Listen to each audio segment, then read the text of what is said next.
தீபாவளிக்கு double surprise. அகவிலைப்படியோடு வரும் arrears. வங்கி கணக்கில் கொட்டும் பணம்.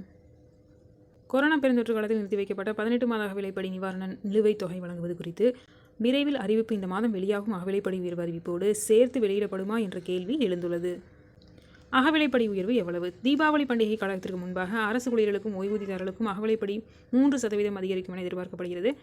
இந்த உயர்வு மத்திய அமைச்சரவையின் ஒப்புதலுக்கு பிறகு ஜூலை 1 முதல் அமலுக்கு வரும். இந்த ஆண்டு அகவிலைப்படி உயர்வு வருவது இது 2வது முறை.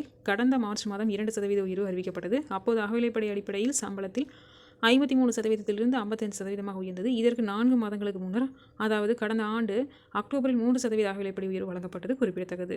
3% அகவிலைப்படி உயர்வு. அகவிலைப்படி என்பது அரசு ஊழியர்களுக்கு பணவீக்கத்தின் தாக்கத்தை ஈடு செய்வதற்காக வழங்கப்படுகிறது. இந்த மாதத்திற்கான அகவிலைப்படி உயர்வு தொழில்துறை ஊழியர்களுக்கான நுகர்வோர் விலை குறியீட்டின் அடிப்படையில் இருக்கும் என எதிர்பார்க்கப்படுகிறது. இருமுறை வழங்கப்படும் அகவிலைப்படி திருத்தங்களுக்கு இந்த தரவுகள் தான் அடிப்படை.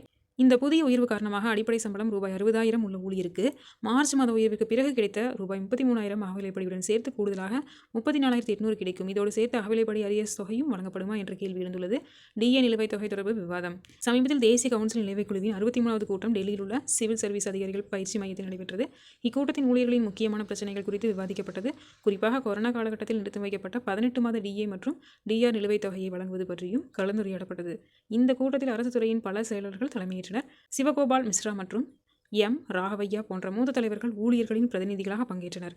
மார்ச் 2020 முதல் ஜூன் 2021 வரையிலான 18 மாத டிஆர் தொகையை வழங்க வேண்டும் என மீண்டும் வலியுறுத்தப்பட்டது. ஊழியர்கள் மற்றும் ஓய்வூதியதாரர்கள் ஊரடங்கு காலத்தில் அர்ப்பணியுடன் பணியாற்றியுள்ளனர். இருப்பினும் மத்திய நிதி அமைச்சகம் இவர்களுக்கு சம்பள உயர்வு வழங்கப்படவில்லை. கொரோனா பெருந்தொற்று காரணமாக நாட்டின் பொருளாதாரம் மிகவும் மோசமடைந்துள்ளது.